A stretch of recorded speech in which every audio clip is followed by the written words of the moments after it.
Buenos días, buenas tardes, buenas noches, según el horario en el que estén escuchando este nuevo episodio de Eras una vez en el sur. La cortina que escucharon la hizo Kaplan. Ya lo conocen a Kaplan, ya lo dije, pero nunca está de más volver a decirlo. Hoy estamos solo con Kaplan operando.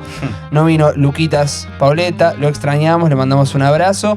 Y hoy estoy con un amigo que quiero mucho, con el que disfruto mucho hablar de películas, con quien veo muchas películas, con quien me gusta trabajar también. El actor y director Luca Ruiz Díaz. No es Lucas, es Luca, sin S. Sin S, claro. Es el problema de tu vida, eso. Es el gran problema de mi vida. Desde chiquito siempre me han confundido con Lucas y he tenido tesaría de decir. Y te molestaba, ¿no? Sí, bueno.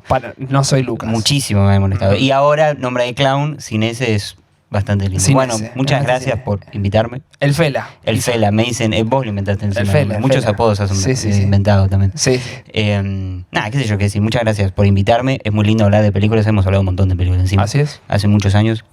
Y hoy nos encuentra una película que se estrenó en 2024. Acá llegó, creo que llegó en 2025, enero 2025, por ahí. Sí. Here, aquí, de Robert Zemeckis. Yo la vi con vos también en el cine por primera vez. La vi con vos. Yo no sé si fue mi primer visionado. Yo la vi 3 veces en cine. No, creo que fue como el tercero. Yo la agarré bastante tarde también. Pero película a los dos nos pareció tremenda, Hermosa espectacular. película. Para mí, de lo que está en la década va por un poco más de la mitad, pero de lo que va de la década me parece de lo más interesante, de lo mejor. Me quedó mucho como en la cabeza, en la retina, me la quedé pensando mucho tiempo. Y que fue un poco, viste, que pasó desapercibida, Sí, ¿no? como, tengo entendido que también más en todo lo que fue en Estados Unidos, como que fue hasta bastardada, ni siquiera como que no se le dio tanta visibilidad ni que se habló poco, sino que incluso lo contrario, como que se habló mal de Robert Zemeckis, de lo que se animó a hacer con esa película. Es como que inclusive ahora culturalmente como figuras como Robert Zemeckis ahora también, sobre todo desde más la cultura más yankee tal vez de la industria de ese momento o de ahí hacia ciertas figuras, que a veces te tiran la mala con Robert Zemeckis, que se manda a hacer estas películas. Que un poco bastardeado. Sí, y la verdad que yo me sorprendí mucho. Hoy mismo la volví a ver y cuando la voy a loguear en Letterboxd veo que tiene muchísimas notas muy, muy, muy bajas. Y me sorprendió como es como esa cosa que a veces ocurre que uno ve una película y como vos ves, como yo lo considero, capaz que una obra magnífica, una obra, no sé si una obra maestra, pero casi que sí, y otras personas que, bueno... Yo estoy subido a que es una obra maestra. Es que bueno, ahora vamos a hablar mucho más, pero digo, tiene esas cosas como propuestas que tiene como película en un hoy en día, en una modernidad, que la hacen tan grande que después ves a otras personas de otro lado del charco que hablan como si fuese otra película. Eso también me sorprendió mucho. También. Sí, hay algo, bueno, lo vamos a hablar, pero están todos los intereses de la filmografía de Zemeckis. Obvio. Es una muy película de Zemeckis. Sí. Hace un laburo con el montaje, yo realmente no lo he visto jamás. Hay prototipos, quiero decir, Peeping Tom, prototipo de Psycho, ahí vienen los asesinos seriales, siempre hay prototipos y seguro si nos ponemos a buscar, no, pero esta película puede ser, invito a que los oyentes, si conocen alguna, me la digan. Pero cómo piensa el montaje, cómo piensa ese collage que va haciendo en la película, además de que me parece innovador o realmente nuevo, que me terminó sorprendiendo a la vista y que me fue muy orgánico. Me parece una película, además, extraordinaria. Sí, y me quedo con eso que dijiste, que es una película muy de Robert Zemeckis, porque hoy también estaba revisionando todas las películas que él tenía, y es verdad, y me di cuenta también como esta tendencia que tiene, que estaba pensando como en el paso del tiempo también, como Volver al Futuro, Náufrago. El Náufrago, bueno. Eso a mí me parece muy interesante porque si el tiempo es su gran obsesión, tratado de distintas maneras en las películas. Náufrago, un chabón que labura para FedEx y que todo va acelerado y después queda varado en un lugar donde se suspende el tiempo y vuelve a la vida normal con esa noción distinta del tiempo, como la relación que hay entre la percepción humana, la subjetividad, el tiempo y el tiempo que transcurre, o sea, la relatividad del tiempo y la que no. Volver al Futuro también. Forrest Gump tiene algo que tiene Here en relación al principio, esto de que se sienta Forrest y empieza a contar toda la película y en el transcurso en el que él está sentado vos ves todo lo que pasa en la película. Pero acá lo que me conmueve o me gusta mucho es que no es la película, la historia de un lugar a través del tiempo, es la historia del tiempo en un lugar. Exacto. Entonces el tratamiento del tiempo ya es directamente formal. es más complejo, es más grande. Sí, creo que lo que a mí más me interesa también de la película, que es cuando hablamos que de esto, de lo que propone como película, es que es una película coral, son muchas historias transcurriendo una al lado del otro, y distintos tiempos interconectan, que eso es difícil narrar distintas historias en un mismo plano, digamos, como a la par de que vas, como me recuerdo estos momentos donde cuando nace la hija de Tom Hanks y nace, que al mismo después la originaria. Claro, sí. Que nacen los dos. Y distintos momentos de cuando un personaje está mirando la luna y un reencuadre o un recorte de la luna, pero es la luna de otro tiempo. Entonces como genera como un nuevo tiempo, que es el tiempo de la película, digamos, que eso es lo más interesante que narra, que es también como lo que tiene que ver con el montaje. El montaje son esos reencuadres que tiene, y eso es muy interesante como hasta como dispositivo de cómo narrar las cosas, entre que capaz que otro director en otro momento, en esa comparación de los tiempos, te narra primero una escena y después te pone la otra. Acá las dos suceden al unísono, y eso es hermoso como propuesta del cómo narrar ciertas situaciones de una forma coral también. Y eso a mí es de las cosas que más me gustó de la película. Sabes que algo en lo que creo que vas a coincidir es que al mismo tiempo, si uno la piensa la película coyunturalmente, es una película sobre el plano. O sea, es un plano, pero ese plano está atravesado por un montón de cosas. En un mundo donde, no sé, bueno, pero hay muchísimas películas con planos más descartables, o mismo Kaplan alguna vez me dijo como que se hacen recortes en vertical, lo hemos hablado, como de las películas que están todas, el plano está centrado, donde ya no hay profundidad de campo, donde ya la puesta en escena está un poco pasada por alto, donde no hay una relación con el ente importante, narrativa, climática, y que esté todo eso conviviendo. La decisión, es casi una decisión política, pero la decisión de usar un mismo plano, pero hacerte ubicar los distintos lugares, todos de un mismo plano, es por obligación vos estás participando. No podés mirar la película sin hablar de la cámara. O sea, cuando vos salís de ver la película, el suceso formal, porque no es lo común en las películas que vemos, es, bueno, es todo en un plano. ¿Qué pasa con que sea todo en un plano? Y ya te pones a pensar, y ya la película te ubica por montaje en que mires todo el cuadro. Eso me parece muy, muy groso. Sí, son como distintas relecturas que tiene. Por eso yo lo comparaba en un momento con la idea de cómo el cine toma de muchos artes, de la música, del teatro y demás. Y yo pensaba como, bueno, ¿desde qué lado toma la pintura también? Y si bien en un solo encuadre, que eso de ahí viene la fotografía y demás, también hay algo de que lo que existen las pinturas en distintas formas en las que uno puede leer que un encuadre, de derecha a izquierda, de izquierda a derecha, y hay algo que genera con esta cosa de los reencuadres, que es que un plano que vos lo leas de una forma, de derecha a izquierda o hacia el centro, con un agregado más arriba a la derecha o arriba a la izquierda, por donde sea, la relectura del plano y el simbolismo del propio plano cambia y te narran otras cosas, y no solamente funciona, también lo utiliza mucho como un salto de una escena a la otra, pero con lo que hablábamos antes también, la comparativa entre dos escenas, es como genera relecturas que... Por eso te obliga a una asociación. Exacto. Te obliga a que asocies... y que leas el plano de una forma distinta, claro, a como lo venías. Tenías un plano que se leía de una forma y de pronto es otra, metiendo un cuadradito en otro lugar, tiene otra cosa. Aparte, justamente como está jugado todo en el mismo plano, tiene una... No es la pantalla dividida de Palma, que está buenísima. Exacto. También, o de Vortex, de Gaspar Noé, tipo Sister, no sé, Carrie también tiene pantalla dividida. De Palma lo usa mucho, que es simultaneizar dos momentos, una secuencia de suspenso, y que vos tengas los dos puntos de vista al mismo tiempo y que no tengas dónde mirar. Acá ya es, la mirada, además de que está direccionada, es una coexistencia de 3, 4, 5 planos adentro del plano, porque eso también, vos en el mismo plano tenés distintos tipos de plano, por cómo se van ubicando los personajes, distintos valores de plano, y cuando arman los recuadros son planos distintos arriba del plano. Exacto. Entonces vos tenés, por eso digo lo del collage, tenés planos adentro del plano, todo en un mismo cuadro, y que eso se reemplaza por la modificación del tiempo. Además de la decisión diegética de dónde el montaje atraviesa paredes y dónde no, dónde atraviesa ciertos elementos, el sonido también, después lo vamos a hablar, pero eso viste que a veces lo de la luna, por ejemplo, la luna, capaz es la luna a otro tiempo, pero también a veces te elimina la ventana en el cuadro. Que genera como cierta intimidad también. Hay algo que también pensaba, que hay personajes, hay un momento, creo que es cuando estaba no me acuerdo ahora el nombre de la actriz ni del personaje. Robin Wright.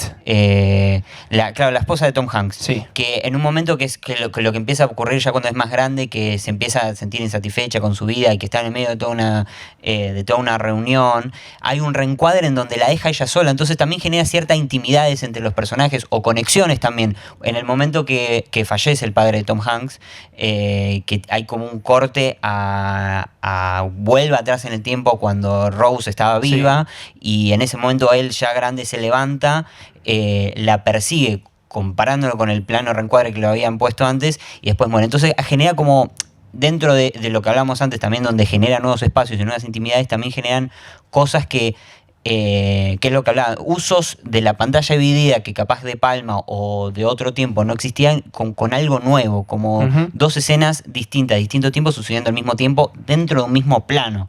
Que eso antes no hay otras cosas con las que se puede comparar eso. El personaje del padre de Tom Hanks, de Richard, no recuerdo el nombre, pero tiene un arco interesantísimo, es un personaje precioso, además precioso todo. Pero hay algo que me gusta mucho de la película, que es cómo establece relaciones que nosotros podemos establecer simbólicas, simetrías con un mismo espacio, en un mismo plano, pero que ya tienen un valor como, hasta te diría sentimental. Viste que él siempre se para en la mesa, chupa y cuenta algo. Entonces, un poco es ese lado del plano, tiene ese valor, te lleva a ese lugar. Eso es de las cosas que me parecen más conmovedoras de la película, porque hay un momento que él va, o cuando va a buscar a Rose, va para ese lado y agarra la foto. Y eso, que esté parado ahí él, pararse ahí tiene un valor en la película. La figura del padre tiene como, no sé, uno vuelve a esos lugares. Y cuando ya estás viendo la película, vos recordás, cuando él se para ahí, las razones por las que él se paró ahí antes. Entonces, es muy sensible ese tratamiento del espacio siendo un mismo espacio, ¿viste? Sí, porque es como que, eso comparando lo que decís vos, y es verdad, como que genera, no sé si intimidad, pero digo, lugares que son de los personajes. Ese lugar es de ese personaje, sí. Está el lugar del sofá. Entonces uno también, comparándolo con otras escenas, va recordando esos momentos y esos lugares donde esos lugares que se adueñan de los personajes de esos puntos. Y eso también es como muy interesante. También cuando le deja, ahí es el momento donde él se da cuenta lo mal que está y después va y busca el tacho y tira las botellas. Claro. Como se arman momentos y lugares que son específicamente los personajes, más allá de los reencuadres. El arco de un alcohólico, ponerle algo de una reconstrucción de su persona en ese fragmento. En ese espacio, sí. Mismo hay una decisión muy interesante, no recuerdo exactamente en qué momento, pero que vos la viste hoy de vuelta, pero que hace está sucediendo otra cosa y hace un recuadre solamente de él hablando por teléfono. Sí, creo la mesa de luz. Sí. No recuerdo exactamente en qué momento, pero ya cuando, lo mismo, por asociación, la película te obliga a estar en ese lugar. Ya cuando reencuadra y vos ves la mesa de luz y ves la mano de él, sabes que viene. Ya sabes que es él, sí. Sabes que está ahí, sabes que siempre está ahí, sabes que siempre está ahí cuando está solo. Es su lugar, son esos pequeños lugares y esos pequeños que generan ese espacio. Sí. Que bueno, eso también lo que tiene no solo el montaje que tiene la película, sino algo muy lindo que es la puesta en escena también. Toda la película absolutamente. O sea, es muy teatral. Que entonces, que es lo que yo pensaba también, en el momento que uno, no sé si la palabra es que se limita, pero se permite explorar otras cosas, que es lo que hablábamos, del poner una sola puesta de cámara, es bueno, ¿qué es lo que tengo? ¿Por dónde tengo que ir? Utiliza los reencuadres, pero también utiliza, que es lo que también me encanta, es esto de la puesta en escena, momentos donde en la profundidad de campo personajes se acercan mucho más, personajes se van mucho más lejos, o sea, con esto están los de los espacios, también hay lugares que son íntegros de cada personaje. Y hay algo que muy lindo también que genera con esto, lo que pensaba, que me encantó también pensándolo de ese lado, es como también utiliza a su favor las distintas profundidades de campo que hay dependiendo de cada escena. Es decir, cuando están más en la época más primitiva, que el espacio es enorme Sí, y está es lleno de infinito. vegetación, utiliza esos espacios también con donde tiene una profundidad mayor, donde se puede llegar a ver la luna, y comparándolo en el lugar donde está la casa, que es un lugar más cerrado también. Entonces, permitir esos lugares cuando un montón de momentos donde está Tom Hanks, que está sentado pintando y se sienta o le muestra la luna a su hija también, en donde si vos te quedas en ese mismo plano no verías la luna porque está tapado por la casa, pero ahora con el reencuadre en una profundidad mucho mayor, vos llegás Ves a ver la luna completa. Entonces, son esas cosas que genera también con la profundidad del campo y con la puesta en escena también que más allá de los reencuadres y la pantalla de vida que tiene, que me parece también como hermoso esas cosas que busca Robert Zemeckis en eso también, como Sí. que exploró también. Sí, y me quedo con algo porque si bien tiene una puesta, o sea, el plano es un plano y uno puede decir que es teatral, que está bien, es profundamente cinematográfica la película. Obvio, sí. Porque si uno mira la historia del cine y esos comienzos del cine con Méliès y eso, donde el cine de feria, digo, más circense, donde el montaje era una cosa más de ilusionismo, de planos fijos, todo, hasta lo que inventa Griffith después. Acá lo que hace es una operación con ese mismo plano de montaje tan compleja que directamente es imposible que sea teatral. Digo, la idea de toda esa simultaneidad, Sí, la idea de plano, la idea del plano sigue estando ahí muy presente, aún en el mismo plano. Porque no es como quien dice teatro filmado, que es bueno, un plano fijo y sucede toda la película ahí, que podría ser también. Es la decisión que toma con el montaje. Que a mí me pasa un poco, quizás es hacer futurología y no lo sé, pero un poco, viste, no sé, bueno, uno habla de la problemática del vecino en la historia del cine y es la ventana indiscreta. Y quieras o no quieras, cada vez que estés hablando en una película pongas a unos vecinos mirándose entre sí y va a venir la ventana indiscreta por una cuestión Sí. histórica, sí. Las escenas de seguimiento y vértigo, digo, todas esas cosas como por más que no quieras, estás estableciendo una relación con tu propia historia, con la historia del lenguaje. Las secuencias dicen algo a tu película y vos decís algo con las secuencias que haces. Hay una cosa con este montaje que me parece que esa decisión simple, formal, que acapara toda la película, que a mí me parece que mañana, aunque sea se utiliza un recurso o una de esas lógicas, es here, ¿viste? Y eso es muy pesado, Sí, está buenísimo. es lo que pensaba también, creo que lo hablamos mucho también esto, como cuándo sí, cuándo no con una propuesta. Porque hoy ocurre también un montón, que sale un montón de figuras de personas, directores que dicen, no, yo quiero hacer mi propia versión del cine y qué sé yo, qué sé yo, qué sé yo. Y viene Robert Zemeckis con una propuesta en serio, ¿y por qué él sí, por qué otros autores no? Cuando vienen con una gran propuesta. Porque él, de alguna manera, en la propuesta de lo que él quiere es profundamente, es lo que decías vos, es profundamente cinematográfico todo. Cuando uno en esto de las secuencias, en esto de los reencuadres, en esto del montaje, en la exploración de la puesta en escena, empezás a hablar de recursos cinematográficos históricos, digamos, toda la vida es así. Antes hablabas de Hitchcock. Hitchcock tiene esas cosas. A veces la otra vez estaba viendo un video de una chica que estaba hablando de una película de Hitchcock, en donde había como este momento de aracnórisis que siempre ocurre y que hablaba y que decía, era un momento donde le sucedía esto a este personaje y no decía, cualquier otro director te metería un traveling out, un traveling in, un Claro. corte a primer plano. Sí. Hitchcock, ¿qué hace en ese momento? Que algo, por eso lo nombro con... ¿Qué película? ¿Quieres saber ahora? No me acuerdo qué película ok. era. El personaje se levantaba de la mesa y se acercaba a la cámara. Que es distinto, es una propuesta, es otra cosa, pero que va por el mismo lado, porque es como dentro de lo cinematográfico, es un recurso cinematográfico, es una exploración dentro de algo ya existe. Entonces no es lo mismo de venir ahora a proponer algo absurdamente nuevo y no es un capricho, porque es algo que también se le puede atribuir a Here. Here no es un capricho de Para Zemeckis, nada, para es nada. un intento de una exploración en un lenguaje. No, aparte el romper por romper. Exacto. Digo, toda figura rupturista de la historia tiene que conocer lo que está rompiendo para romperlo. Exacto. Tiene que tener una razón para romperse. Ahí están las grandes rupturas de la historia del arte. Ahí está Pero Griffith. hay un montón también de cuestiones caprichosas de romper por romper. No me parece que Here esté ahí. Y lo mismo pienso con lo que decía Hitchcock, que también al mismo tiempo el cine es un lenguaje, es como decir la música, y vos podés hacer una canción y podés tocar siempre la escala de do, pero tenés un montón de escalas en las que tocar, tenés un montón de cosas para jugar con el propio lenguaje, que te ofrece las variables que tiene Sí, la que ya música en el están. cine también. Y acá me parece que, bueno, estamos yendo mucho sobre lo mismo, pero pero quedó muy pasado por alto, como muy bueno, sí, son recortes, pero es una decisión que de repente no... Un collage así orgánico y decidirlo en el plan... Y otra cosa, nosotros estamos hablando así de la película, como muy, muy técnicamente o valorando mucho eso, pero la película, si no la vieron, es emocionante, Sí. te pasa así... no sé, por lo menos a mí me parece genial. Yo lloré, yo me emocioné. Yo lloré todas las veces que la vi. Esta vez más la vi el viernes. El viernes lloré en todas las escenas. No. Yo porque no la veía desde el cine y el cine la vi tipo 3 veces en una semana. Me quedó mucho en la cabeza y el viernes dije, bueno, para hacer el capítulo la veo de nuevo. Tenía un montón de cosas anotadas de su momento y ya viste ahí algo de que, no sé, te pasa por otro canal ya lo que estás viendo. Que ahí también tiene CMX tiene eso también como... No, es el mejor, sí. Tiene esa calidad de narrarte historias que no...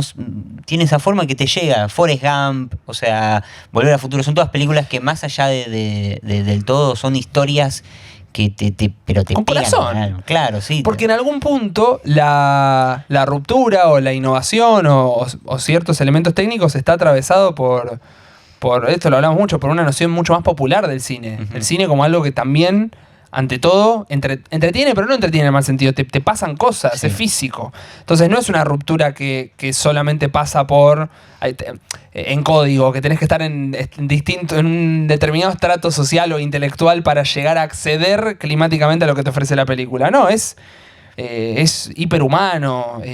CMX de esa escuela de Spielberg, ¿viste? Sí, iba a nombrarlo, sí. Sí, de Joe Dante, CMX, esa forma de narrar, esa forma de concebir al espectador es de los más, no sé, genial. Sí, porque además hasta es complicado también que atraviese generaciones y edades y que no solamente lo pueda ver tu papá, tu abuelo y tu primito que tiene 10 años, sino que lo disfruten y que le lleguen y que lo emocionen. Son cosas que figuras como Spielberg, hablando de todo esto, digamos, yo E.T. la reestrenaron el año pasado y lloré la vida, son Sí. autores que tienen como esa sensibilidad y al mismo tiempo noción de lo narrativo para narrarte historias, no solamente para que la entiendas, sino que te lleguen en el alma. Y eso ya es como tocar temas más complejos también. Y que al mismo tiempo, que pues, el ideal quizá del cine, tienen visión de mundo y tienen, o sea, porque Obvio. está como el otro extremo, ¿viste? O soy la cosa más ruptura abstracta, todo, hablo del propio lenguaje y demás, pero somos 10 los que estamos en la sala y tenés que estar en una mesa determinada para llegar ahí, o sos el efecto puro y el pochoclo, ¿viste? Sí, El pochoclo en el más sentido, digo, como la disfrute. fiesta, sí, solamente una satisfacción, como el parque de diversiones, como decías. Claro, pero que también, digamos, uno también elige dónde es partidario. Yo prefiero, no por poner cuál es mejor o qué es peor, ¿no? Yo elijo quedarme más con algo de que disfrutar y que le llega de una forma mucho más popular y que le llegue mucho más al mundo que al que seamos 5 sentados en una sala mirando la misma película entre nosotros. No, y aparte, en algún punto lo que te pasa es súper puro, Sí. es como es lo que te gusta, Sí. eso está buenísimo. Pero valoro mucho como las películas, me voy un poco por las ramas, pero la época de Miedo Rojo en el cine tiene una visión de mundo, tiene algo que decir del mundo, pero formalmente, físicamente son películas exquisitas. Uh-huh. O sea, vos realmente comprendés, te pone en un lugar muy ambiguo, realmente comprendés lo que están planteando. Acá hablamos de Invasion of the Body Snatchers, siempre aparece Invasion of the Body Snatchers, pues es una obra maestra. Vos entendés esa problemática que te plantean de mundo de la película, Sí. con belleza, ¿no? Digo, aunque suene anticuado la palabra belleza. Y poder formular eso... mismo Spielberg, dijiste, tiene un montón de películas hablando de la creencia, de la importancia de la creencia, y sobre todo con las infancias también en E.T. Y CMX también, si bien está mucho más abocado al tiempo, como en la Sí. pureza del tiempo, o es el Expreso Polar, tremenda el Expreso Polar, y también es una película sobre la creencia. Y todo eso está a disposición de un pibe que se va a un tren, que aparece Papá Noel, que una peli de efectos especiales de 2004, que vos hoy podés decir, bueno, no se ve también como Tintín, pero igual hay un director atrás Sí. del Expreso Polar. Entonces te puede seguir emocionando y al mismo tiempo decir, che, qué película. Y que te llega también. Sí, sí. Es esa magia que tiene que pueden pasar años y te siguen llegando. Y eso hay otros autores que capaz que eso es complejo llegar a eso también. Muy, me parece lo más difícil. Sí, yo coincido. Bueno, otra cosa te iba a decir, como yendo más a la película, que a mí me quedé pensando mucho. La película empieza con tipo Forrest Gump, digo, se sienta y es como, bueno, vamos para atrás en el tiempo. Uh-huh. Encima es Tom Hanks y Robin Wright de vuelta, que son los de Forrest Gump. Hay una relación extradiegética que uno puede establecer con la filmografía de CMX, con Tom Hanks y CMX, con ese amor que tienen, que no se llega a dar. Pero después vamos como para atrás en el tiempo y además de que vamos a la construcción de la casa, vamos a la naturaleza, al nacimiento del mundo. Y uno podría decir, recién ahora lo hablé con mi vieja, el viernes. Uno podría decir, bueno, el nacimiento del mundo, ¿no? La historia del tiempo en un lugar, bueno, hacemos... Pero la historia de la naturaleza es rápida y es lineal. O sea, vos ves los dinosaurios, las plantas, la vegetación, todo que es lineal, porque esa es nuestra percepción. O sea, el montaje está muy acompañado de la percepción de los personajes. Nuestra percepción temporal de la historia de la naturaleza es lineal, es concisa y es rápida, porque no estuvimos ahí. Una vez aparecen los humanos en la película, el tiempo se vuelve rizomático, se vuelve simultáneo, no es unidireccional, no es de una única manera, va saltando entre sí. El tiempo tiene una coexistencia constante entre recuerdos, como volver a las repeticiones históricas de las mismas cosas que pasan en un mismo lugar,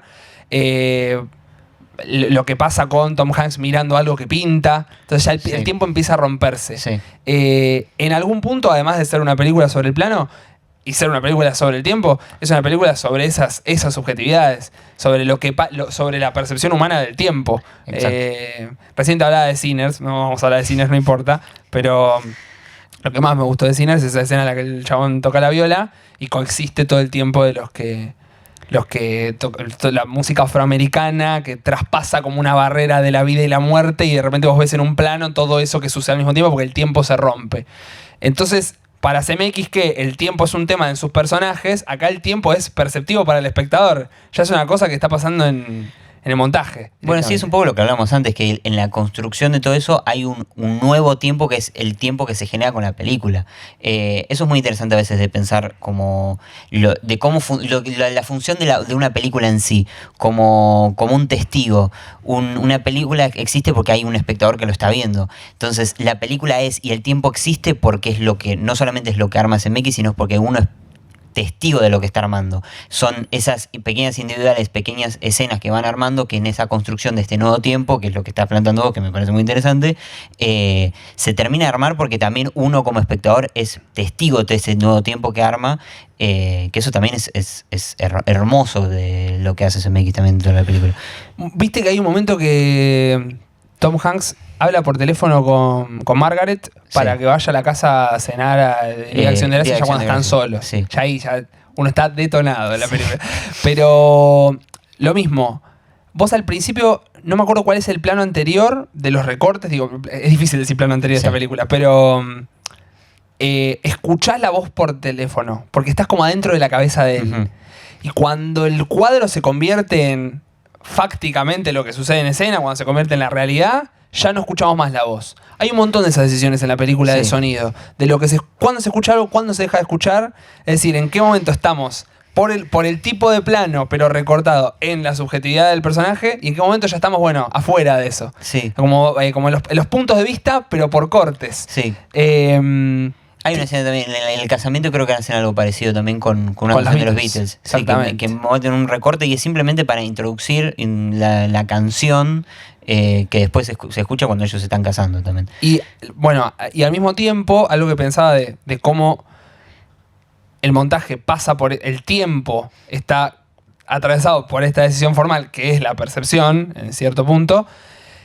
Cómo convive que Tom Hanks, Richard, el personaje, quiere ser pintor, pinta. Pintar es como fotografiar, digo, es la suspensión de un tiempo. Encima esas pinturas vuelven esas imágenes de alguna manera. La luna, lo que decíamos, esa luna que es de otro tiempo, pero que es como si quedara suspendida también.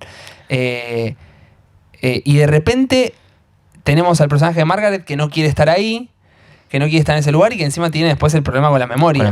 Y entonces hay algo de la memoria que tiene esa... Es como si en un punto también estuviéramos en su punto de vista en el montaje. La memoria tiene esa cosa... La cabeza es salteada. Nunca estamos pensando linealmente. Es más rizomático, también es, bueno, no sé qué, vamos para acá, pero que me olvidé, no sé dónde estaba y de repente voy para atrás y de repente voy para adelante y no sé cuánto. Y la memoria funciona un poco así. Entonces, esa idea de lo que suspende o lo que mira o lo que encuadra o lo que observa Richard con lo salteado que tiene la cabeza de Margaret y que sean pareja, arma toda la historia de que transcurre en ese tiempo de la película. Es brillante. Sí, a mí me encanta. Que también, pensándolo así, también es justamente cuando ella vuelve, digamos, y se sienta con él, ya habiendo pasado todos esos años donde ya está completamente perdida, ya no recuerda nada, todos esos tiempos, todo eso que pasó ahí, aquí, en ese momento, le viene a la cabeza una vez se sienta y es como que después todo eso que se fue perdiendo regresa en ese mismo lugar también. Eso es lo que pensaba cuando hoy terminaba de ver la película y hacia el final, digamos, como que parece que se va, parece que se pierde, pero no, siempre está ahí. Hay algo que queda en el inconsciente, como que sigue vivo. Y eso también me pareció muy lindo. Y no hay reencuadre tampoco ahí, no hay nada que ahí la cámara se mueve al final. Eso me parece hermoso. Y algo... dos cosas te voy a decir con el personaje de Margaret que me gusta mucho. Hay una escena en la que están los más actuales, los que están en la actualidad, en la época de la pandemia. Mueven un mueble. El espejo, eso ya, o sea, ya la idea que él tuvo la exploró al máximo, tocó todas las notas.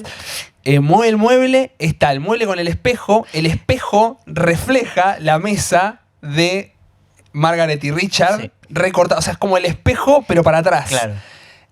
Como si el espejo estuviese estado en ese momento. Y aparece el padre de Richard. Claro, entonces vos ahí decís, se significa mucho más esta noción del tiempo y de lo que le pasa a Margaret. Es el tiempo en todos los tiempos, al mismo tiempo. O sea, no está el espejo ahí necesariamente en el momento de Margaret y Richard. Pero por estar en la otra escena del tiempo presente, nosotros por imagen podemos podemos tener ese reflejo. Sí. Eso ya es espectacular. Eso es lo lindo que tiene también, como la exploración, que es lo que hablamos antes, como explorar.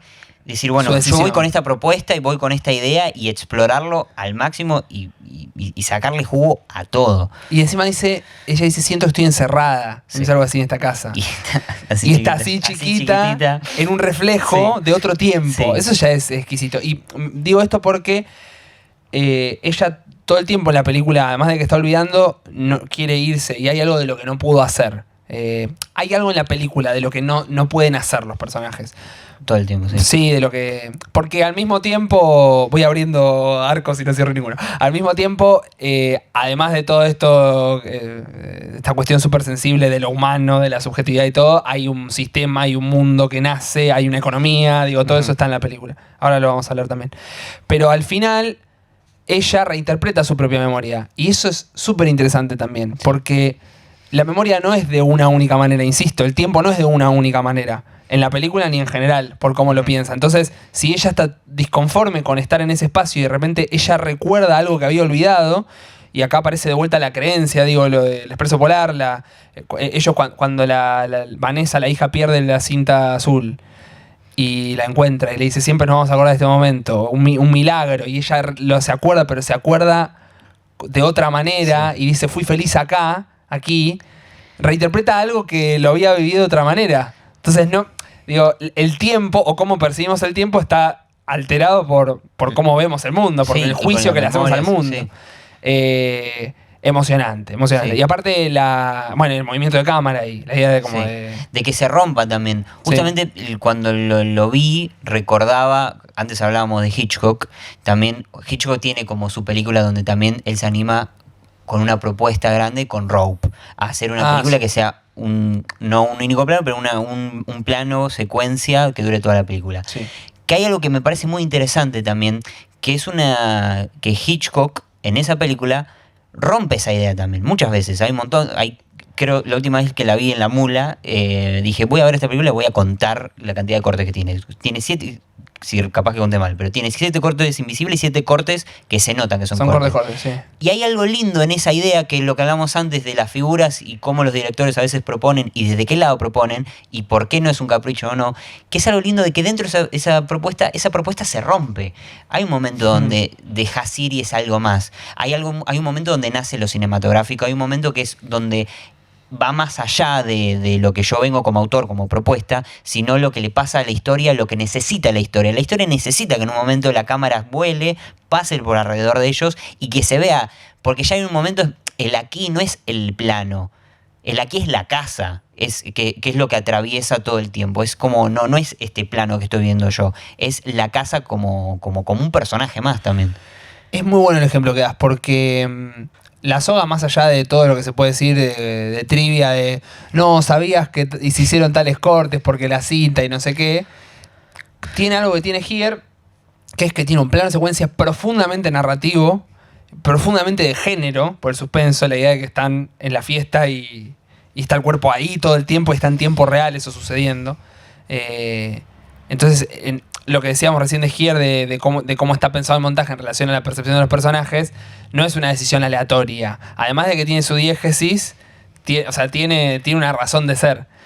Pero al mismo tiempo es como el humor. O sea, es como cómo contar historias. Tipo, los dispositivos están para romperse. Aun cuando los planteas y son nuevos. Es decir, si yo te cuento 6 veces el mismo chiste, la sexta vez, si bien te va a dar risa por la repetición, va a tener un quiebre en relación a la primera para que te rías distinto y se vuelva a actualizar el mismo efecto. Es algo como, bueno, mucho más general.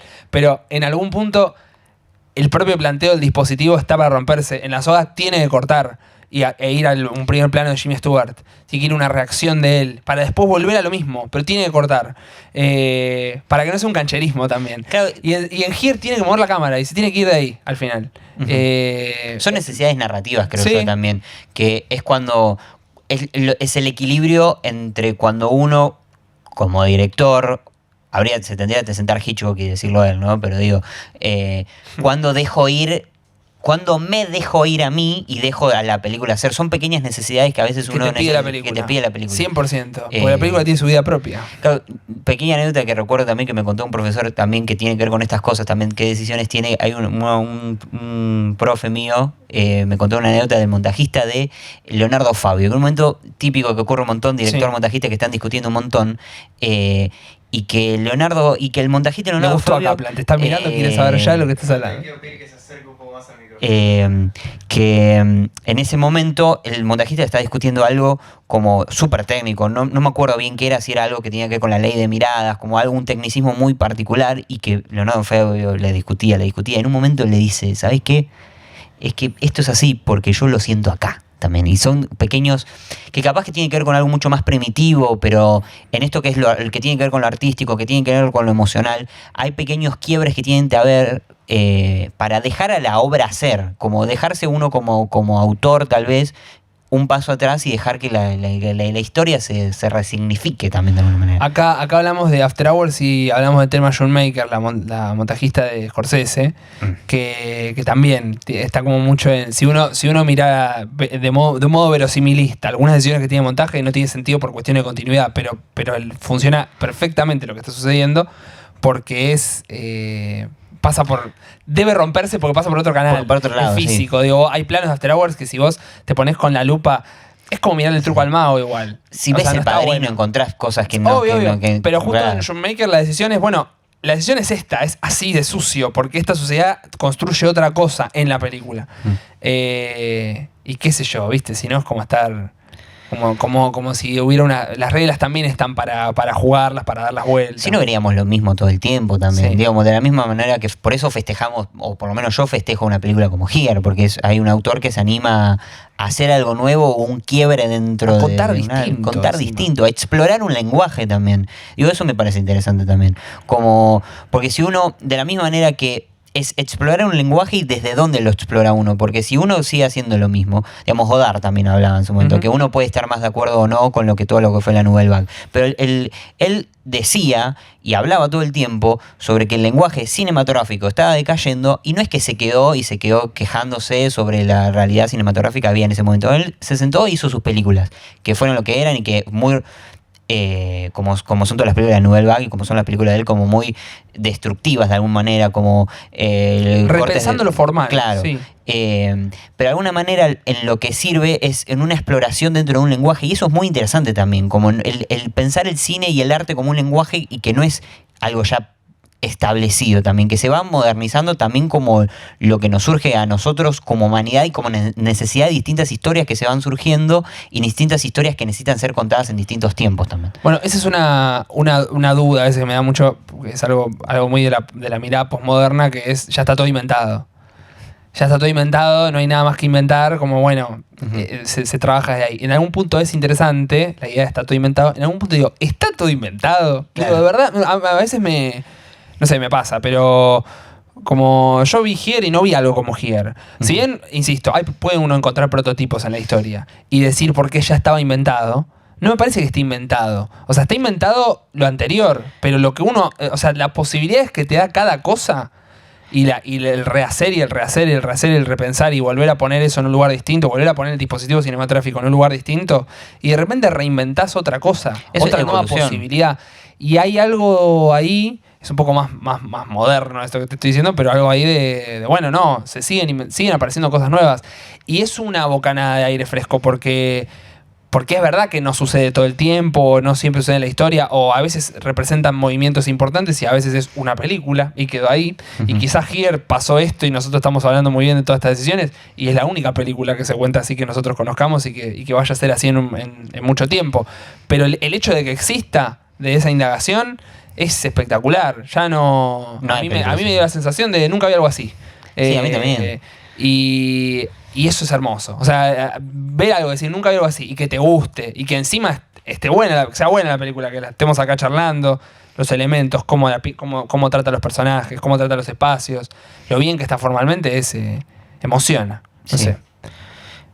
¿Qué te iba a decir algo más? No, el final de la película, ella, la cámara panea, ella revive su pasado, esto lo reinterpreta, y un poco el movimiento ahí de la cámara representa un poco eso, ¿viste? Como la reinterpretación de todos estos tiempos sucesivos, que están todo el tiempo, se da vuelta, va para atrás, y eso también es emocionante, Sí. vemos la casa, recorta, vemos el colibrí es un símbolo ahí De la naturaleza película que estábamos hablando importante. antes también. Sí, si mal no recuerdo, lo abro también para que algún oyente sabe, pero el colibrí también es como una visita del más allá, ¿sí? ¿No? De que te viene a visitar un muerto. Sí, como algo también es el espiritual, colibrí. Sí. Está al principio, hasta el final. Sí. Recorta, deja todo negro la casa y recorta la ventana. Como el aquí es todos los aquís, ¿viste? Es la historia de esta casa, pero son todas las historias de todas las casas y... ¿Viste? Están estas frases de... Estas películas son la vida, ¿viste? La vida. Esta película es la vida. Pero es la vida, Here. Sí. Es la vida en muchas formas, pero es la vida. No sé, como... Se me ocurren muchas películas que uno podría decir es la vida y no son, y otras que sí. Pero tiene tanta vitalidad, tantos elementos. Con que- mucha humanidad también como Sí. tiene Zemeckis, también como en el 100%. resto de sus películas, digamos, como hasta personajes mucho más humanos, pero que no se sienten tan de otro mundo. No es una historia que se siente de otro mundo. Justamente lo lindo de la historia es que podría ser acá también, digamos, como también hay algo del presenciar, o hay algo que los personajes no son plenamente conscientes de historias que sucedieron antes, historias que le preceden. Digamos, Ujú. también hay como esas pequeñas conexiones que hay que también lo hacen mucho más humano, narrativamente hablando también. Y la idea del hogar, ¿viste? Porque los originarios no tienen paredes. Que la pared, la casa, la propiedad privada es un invento más del capitalismo después, o... No del capitalismo, pero esa separación en la que nosotros estamos adentro. Nosotros vemos el transcurrir de una vida humana en habitáculos que hasta incluso que no tienen paredes. Los originarios están ahí entre los árboles y hacen los rituales, hacen todo y tienen la misma vida que tienen los que tienen después, pero sin eso. Y después vemos un montón de proyectos de su coyuntura. Vemos un montón vemos décadas. Sí. Son películas de décadas. Vemos el nacimiento de una nación, vemos Sí. el nacimiento de Estados Unidos en cierto punto, vemos un aviador, Franklin. vemos el chabón que inventa la silla. William Franklin. Sí, vemos a Richard, que es un pintor que no puede ser pintor porque medio que tiene que elegir y el mundo lo lleva. Hay algo del plano inconsciente ahí que el mundo te pisa, Te tira te para lleva a atrás. otra cosa. Y después está la última casa del COVID, que el COVID no es un capricho tampoco. Ujú. Está también la gripe del aviador, el que muere, de o sea, como algo también de que, no sé si de que la historia es cíclica, pero que esto del tiempo se reinterpreta y vuelve a... Que- coexiste una y otra vez. Que dentro de ese mismo espacio y en distintos tiempos hay algo como la unión de la humanidad, casi como te diría. Como que aunque pase el tiempo, y aunque pasen las décadas, y aunque pasen distintas familias también, porque son familias muy distintas y que fueron viviendo dentro de esa misma casa, hay un punto en donde se encuentran todas también. Que es... Y esto de la vida, porque en la casa ocurre todo. O sea, nacen los originales, pero también nace Vanessa. Y mueren. Hay un funeral, hay un casamiento, hay, no sé, Bueno, hay sexo, sí. hay... Todo ocurre también. Hay discusiones, todo. Hay muerte, no solo hay un funeral, sucede una muerte, la del amigo de los padres que le agarra un infarto, ese momento ese tragicómico, Sí. que cuenta un chiste y se muere de la risa. O sea, sucede todo en el mismo espacio, porque en ese tiempo, en ese espacio, va a pasar todo lo que le puede pasar a un humano. Sí. Bueno, genial. es eso lo de la vida, sí, que como toda una conexión dentro de un mismo espacio también. Sí. Cuando se cae también la madre de Tom Hanks, que entra... El deterioro, el la deterioro. vejez. Bueno, sí, es verdad. Es como que... Los vicios, digo, el alcohol, no sé, cosas muy humanas. Sí. Y al mismo, bueno, después Y pensaba... la fraternidad también. 100%. Después pensaba esto de todos los proyectos, de todos los deseos, porque justo el personaje de Richard, que es como Richard y Margaret son los protagonistas de la película y es donde más tiempo estamos en su vida, y sus contradicciones y las cosas que les pasan y lo que quieren y lo que pueden y lo que no pueden y demás. Al mismo tiempo tenemos como o sea, cuando empieza la película y llegan los padres de Richard a la casa, tenemos todas las escenas de todos llegando a la casa. Y vamos teniendo las historias que se van cerrando de a poquito.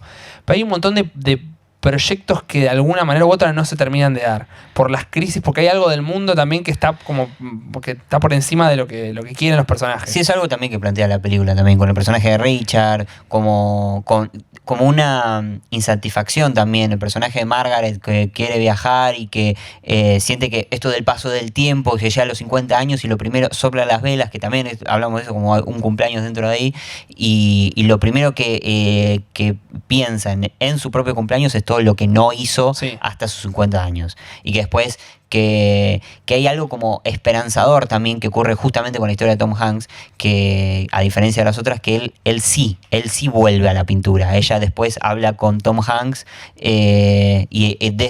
desde París, y le cuenta que quiere ir y que quiere explorar más países.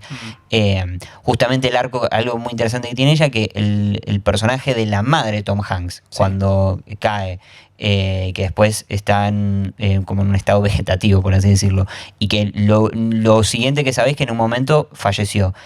Ella, que también después sufre como esta pérdida de la memoria, ella lo revive, recuerda todo esto. Como hay algo 100%. esperanzador también en la historia de ellos dos, que me parece también como muy donde hay que lindo. quedarse. Claro, sí. 100%.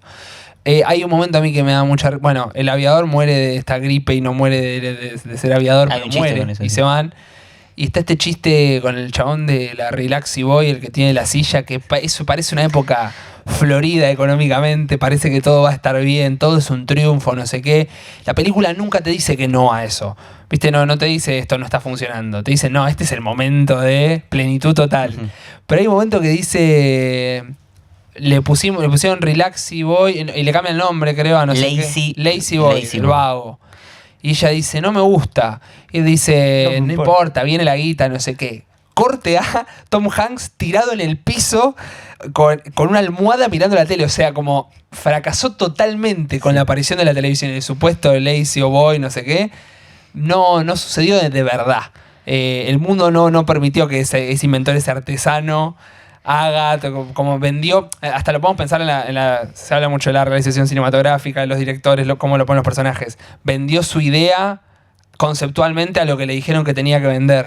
Y corte a caducó. Tom Hanks acostado en una cosa lo más rústica, tipo como arriba de un puff las piernas y él tirado en la almohada mirando la tele. O sea, no existe para Bueno, nada. eso es algo muy lindo también que tiene la película, como con esta idea del paso del tiempo, donde no solamente atravesar los personajes, sino como el tiempo en sí, digamos. Sí. Lo que también con lo que ocurre de el collar que tiene estos nativos, Sí. que después lo encuentran, que le tocan... Como que tiene un montón de pequeños detalles que van más allá de los personajes sí, sino que tienen que ver con la historia.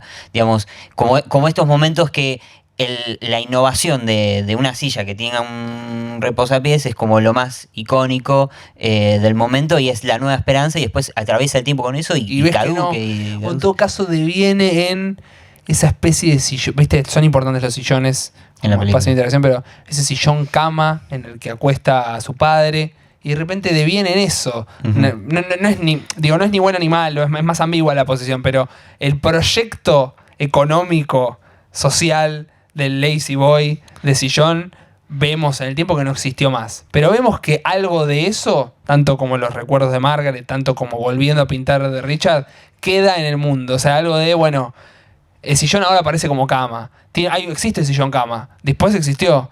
No sé si viene ahí o no, existe. Sí. Como las cositas. Otro ejemplo se me ocurre. Bueno, mismo esta escena es preciosa. Además de que ocurren un montón de cosas de la vida en ese mismo espacio. Está el momento de que ven la proyección de Richard de chico. O sea, nosotros vemos cómo el padre de Richard filma esa escena y después la vemos proyectada con Richard de grande. Hermoso que momento. el que ocurre el cine. O el cine espacialmente. Me voy un poco por las ramas, quizás mucho, no me importa, pero queda el plano, ella aceptó el trabajo, guarda los cuadros, está como triste en la escena anterior, está mirando con Vanessa a la hija como para mantener a la hija. Esa escena de él de chico tocando la batería, está el plano del lado derecho de la pantalla, como el hemisferio derecho, ¿viste? La zona de la racional, aquello que corresponde al lado izquierdo, la parte artística creativa, la que pasa por ahí, y él está al lado izquierdo del plano, pero inclinado hacia el lado derecho, como la parte, o sea, Claro. como un sacrificio que está en ese. Justo en el personaje de Richard está muy marcado, porque lo vemos. Puede ser protagonista, Sí. porque es el que atraviesa toda la historia, sí. Esa escena es preciosa, preciosa. También ocurren juegos en la casa, el juego de la silla, viste, que van girando. Sí. Pasa de todo. Pasa de todo. Eso es muy lindo también lo que tiene la película, también como dentro de esta idea de, ya lo hablamos un montón de veces, pero como la idea de la unidad del plano, como esta es la apuesta, como lo que antes hacía con el espejo, el ingenio que arma CMX también como para cómo ver nosotros la proyección, viendo a la proyección y a los personajes, con esto poniéndolo, no solamente también como poniéndolo el proyector de un lado, del lado derecho del plano, atravesándolo por la luz. Esas cosas también me parece interesante, como lo que arma con la mesa también, son pequeñas cosas que arma, me parecen... Sí, es la ruptura de lo teatral eso también, ¿viste? Porque es como cuando el cine te filma la escena de teatro y después te filma el detrás y te dice, Claro. no, esto es cine. Sí. Te filma la secuencia cinematográfica en la que están mirando un coso, pero la cámara está, en cierto punto, está atrás de la pantalla. Además de los cortes, ¿no? Pero lo mismo, es como el cine en el cine, ¿viste? Sí, como también estas cosas también pensaba recién, como hay momentos que es como que si bien tiene el plano dentro de una cronología, se va desvaneciendo también la pared. Me recuerdo mucho cuando se van el papá de Tom Hanks y la madre que se van. Entonces vos, donde se supone que hay una pared, de pronto no está. Y vos ves a la hija de ellos corriéndolo y después aparece. Después aparece la pared. Y aparece a la ventana y se ve solo ella también. Como esas intimidades también que genera. Como hay un reencuadre, pero no es el reencuadre. Es como que el sonido. Exacto. Tiene una decisión de la diégesis de... Además es una película del ir y venir del tiempo. Y que compras también, porque no es que vos decís, che, acá se tendría que... Es como, también esas cosas como ese cariño que uno, él como director genera dentro de la propia historia, donde, bueno, che, acá se supone que había una pared. No está, no me importa, o sea... Es como una mirada, ¿viste? Claro. Es como una subjetividad. Es una subjetividad. O sea, se arman subjetividades en la película. Tiene una vida propia. Está eso también cuando llega Margaret, creo, si mal no recuerdo, llega en la Navidad que está nevando re fuerte.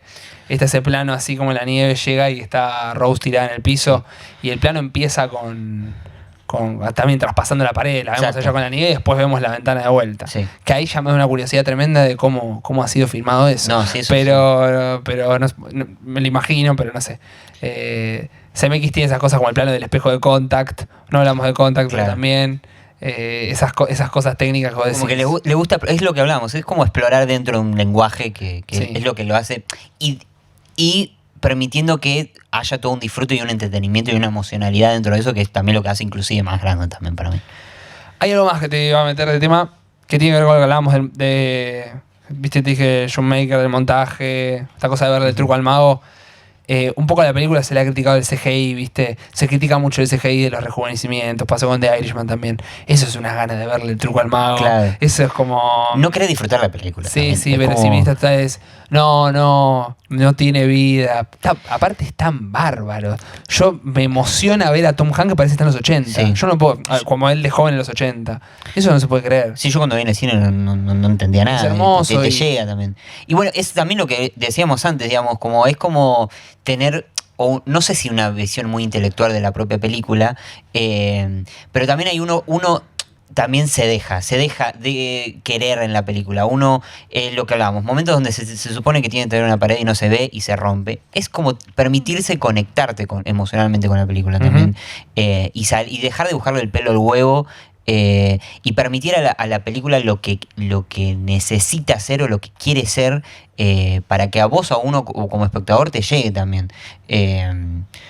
Qué sé yo, también Sí, pienso en eso. sí, también porque no nos vamos a poner en una posición ludista de estar en contra del avance tecnológico en todas sus formas. Obvio. Digo, en algún momento, de alguna forma algo provee eso.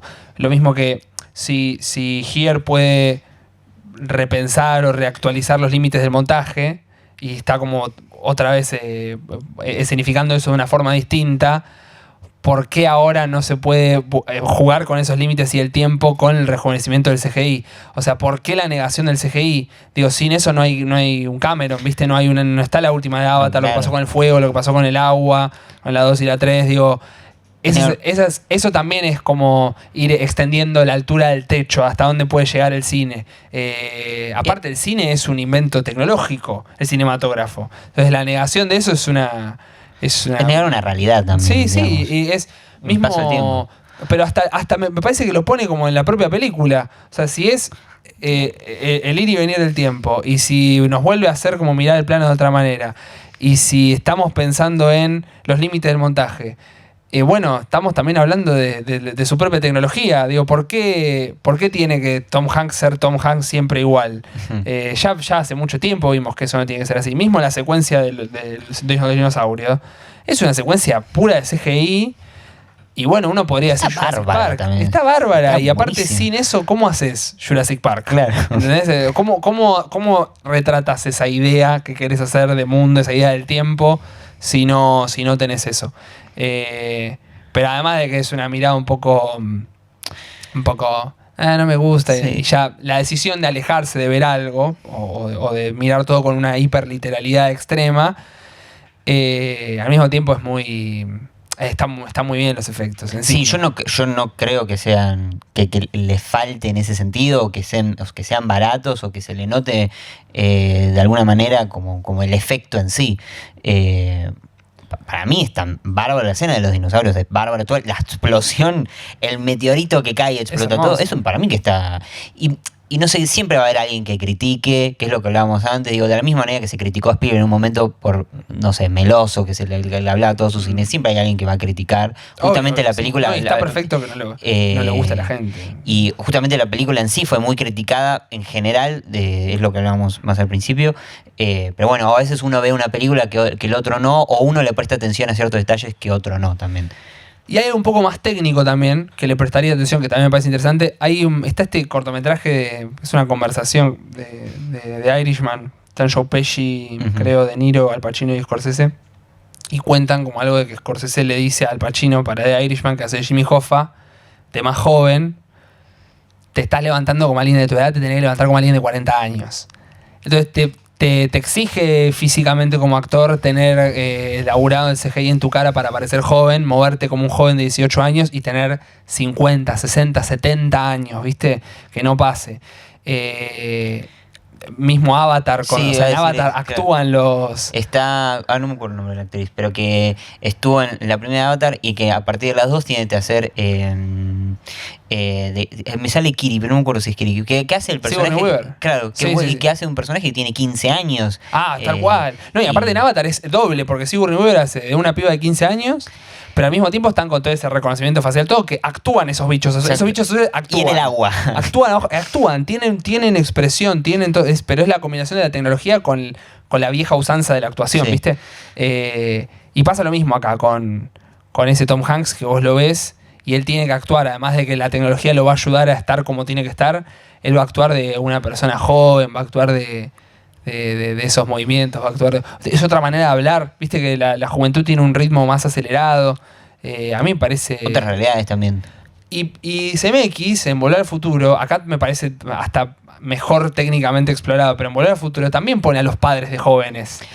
Maquillados, pero los vuelve. O sea, son los actores jóvenes maquillados de viejos y cuando va al pasado son jóvenes y toda esa cosa incestuosa. Acá hace lo mismo, o sea, los vemos de jóvenes y después cuando van envejeciendo los actores están envejecidos con maquillaje. Pero el mismo procedimiento que en los 80 se hacía solo con maquillaje y que acá lo vuelve a hacer con maquillaje, ahora se puede hacer a la inversa. Un actor viejo puede ser joven. Exacto. Y eso es como lo mismo, tocar en más escalas, tener más posibilidades. Bueno, y creo que también hay algo que no solamente la necesidad y demás, hay algo como poner a un Tom Hanks dando un primer beso o siendo padre por primera vez también, que hay algo en la madurez como actor también, del laburarlo, que no es lo mismo también que si pones un actor mucho más joven o esa relación. No, tiene una... Tom Hanks es el más grande, pero tiene una... Es una belleza increíble que Tom Hanks sea joven otra vez, que él actúe de joven y que lo actúe bien y que después sea viejo de vuelta. No solo por todo lo que te pasa con la figura de Tom Hanks, que es extradiegética también, pero como actor, o sea, uno siempre piensa, bueno, yo puedo actuar de que soy más viejo de lo que soy, pero yo de más viejo actuar de más joven de lo que soy es un ejercicio complicado. Sí, obvio. Y además el cuerpo a veces no te lo permite. Y pensar también hay algo de la realidad de las épocas que viven. Digo, justamente él, siendo ya una figura mucho más grande, actúa de una juventud en la que él fue contemporáneo también. No es lo mismo, digamos. No solamente que son un montón de etapas que él ya pasó también, sino que es también una realidad y un tiempo que para CMX no es casual, no es poca cosa, cuándo suceden las cosas, en qué tiempo suceden más allá del espacio, que es algo que también esta cosa de la rejuvenecer a Tom Hanks, que también le da un plus también. Como actor, digamos. Sí. Bueno, te voy a hacer la pregunta final. A menos que quieras algo que no hayas dicho, que te haya quedado ahí dando vueltas. No, creo que hablamos muchísimo. Seguramente algunas cosas... es una película, si bien pasaron 2 años y ya hemos hablado de estrenos alguna que otra vez, lo que tienen los estrenos es que el tiempo les hace más lecturas y les hace más cosas y hay cosas que no vemos y seguramente hay un montón de cosas que no dijimos y que vayan apareciendo con los años. Yo me veo viendo esta película muchos años más y la veo viéndola... A mí me parece una obra maestra, yo te dije, pero la veo viéndola a lo largo de mi vida en distintos momentos. Creo que... Además de... Hoy hablamos un poco de esos dos sentidos. Además de lo que podemos analizar, que deben haber más cosas, te van pasando otras cosas como espectador también que están buenas. Mismo en relación a la filmografía de CMX, la filmografía de CMX no terminó. Entonces, si bien es un CMX maduro, como el Spielberg de Fellmans, y podemos ver relaciones ahí. Y las películas se van reescribiendo con el tiempo también. Justamente una película como Her, que el tiempo tiene mucho que valer dentro de esa película también. Exactamente, yo creo que... Bueno, en esta década, a mí me pisó muy fuerte esta película en la década. Después vamos a ver qué pasa y qué otras cosas aparecen, pero deben ser muchas más. Pero es para intercambiar unas pequeñas ideas.